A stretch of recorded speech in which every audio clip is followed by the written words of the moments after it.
and I'm here to bring you the truth.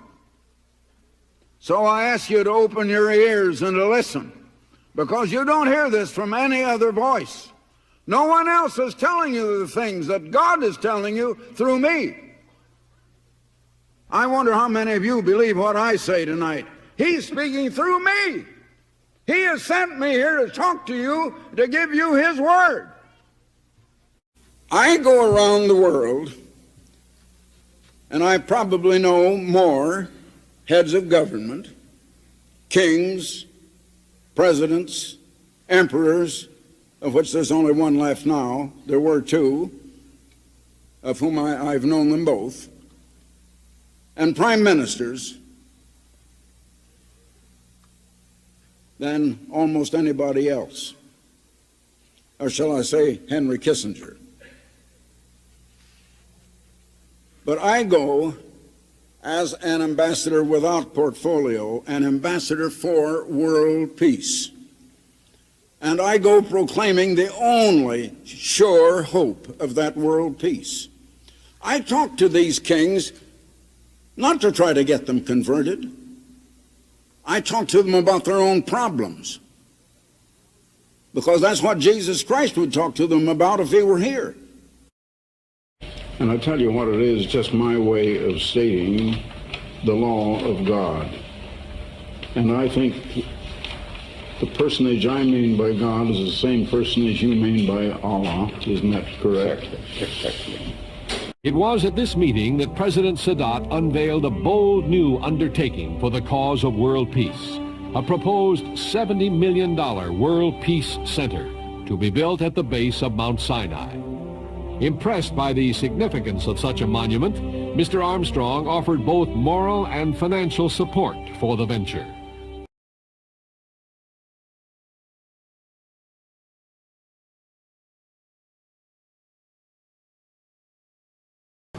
We are living in a creation. There has to be a creator. Yes. And in the Christian world, we call the creator God. And in the Hebrew world, or the world of Judaism, they call him God. And you call him Allah. Yes, we call him Allah. The same God. Yes.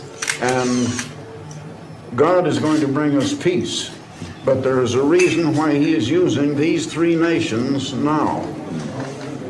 And if we don't bring peace now, then at least it is going to come. Yes. Allah will bring us peace. Of course. And not only to these three nations, but to the whole world. It is going to come to the whole world. And I'm not in politics. I'm an observer. I just look on. I represent God, Allah, and all people. Not any one nation, not any one religion, not any one government. But I'm a friend of all, and I work for peace among all nations. And that is a contribution to peace. President, you're going to continue, are you, the peace project of President Sadat? Yes, of course. And the Mount Sinai yes, of course. Peace plan. I'm yes, of course. Quite interested in that. Yes, I know that very well. And I have agreed to help support it, and as long as you continue, we will continue I know that very well. Supporting it. And we are going to contribute $100,000 a year. I would like to give you a check. Yes, thank you very much. $100,000. And for 10 years it will for 10 be years. $1 million. That's very good.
I visit many heads of state all over the world. I probably have visited more heads of government in their own offices than any other man.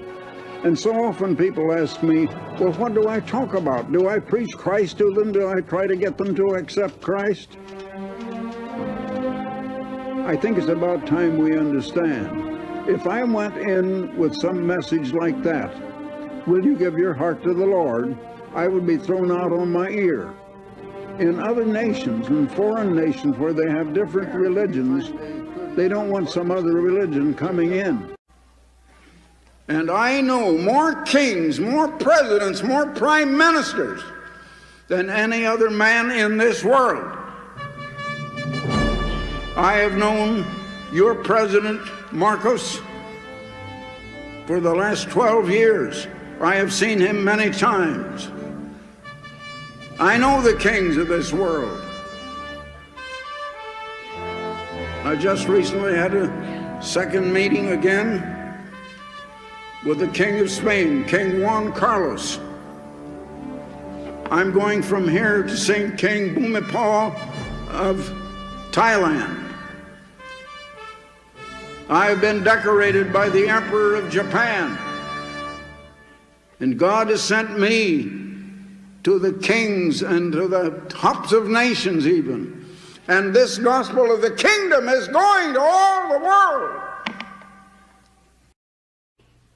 But it said, except those days should be shortened, there should no flesh be saved, but for the elect's sake, those days shall be shortened.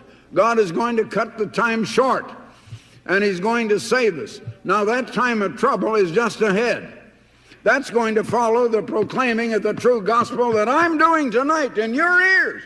You're hearing that prophecy fulfilled in your ears this night. You want to know about prophecy being fulfilled? You're hearing it right now. I'm not here to cram anything down your throat. It will happen, and when it happens, you will know that God or Allah sent a messenger here to tell you this,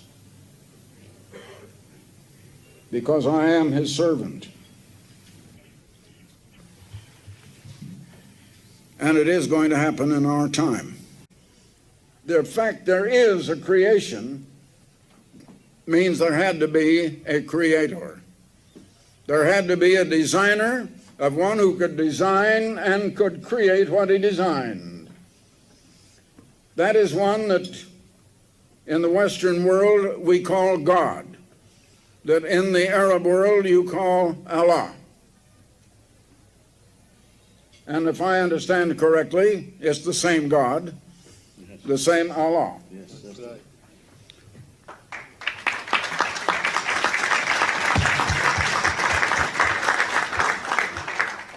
So I would like to tell you what he, Allah, is going to do for the Arab world and for the peace of all mankind. And I am speaking on his authority. I'm not saying maybe, I'm not saying perhaps, I'm telling you what is certain.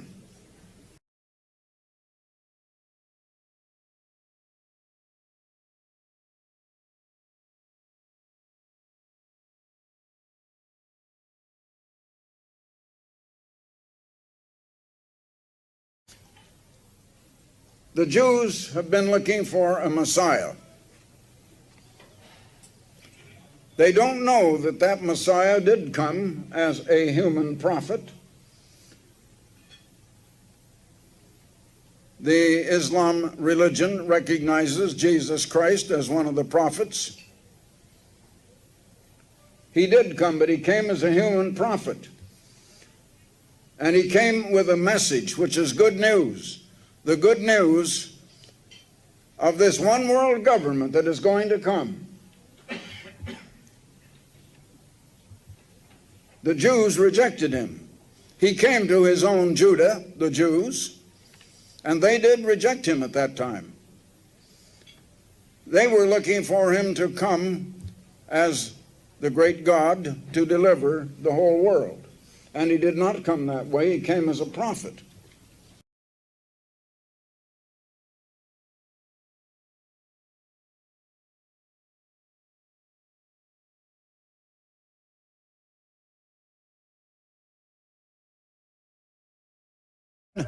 It would seem that the only hope of this world today lies in the intervention of an unseen strong hand from someplace.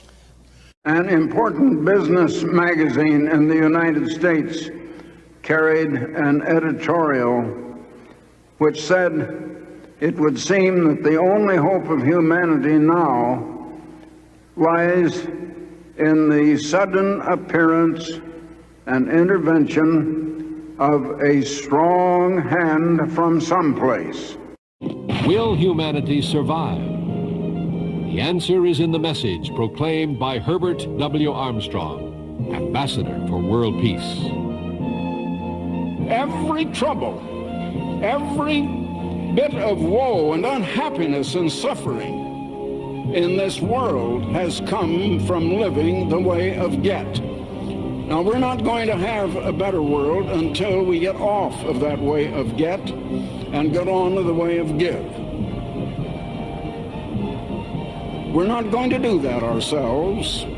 Human nature is a little too strong. It isn't going to let us. It's going to have to be done to us. And then that all-powerful, unseen, strong hand from someplace is going to intervene in this world's affairs and is going to save humanity from itself.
I speak on the authority of that God, and I'm his messenger here to give you that message.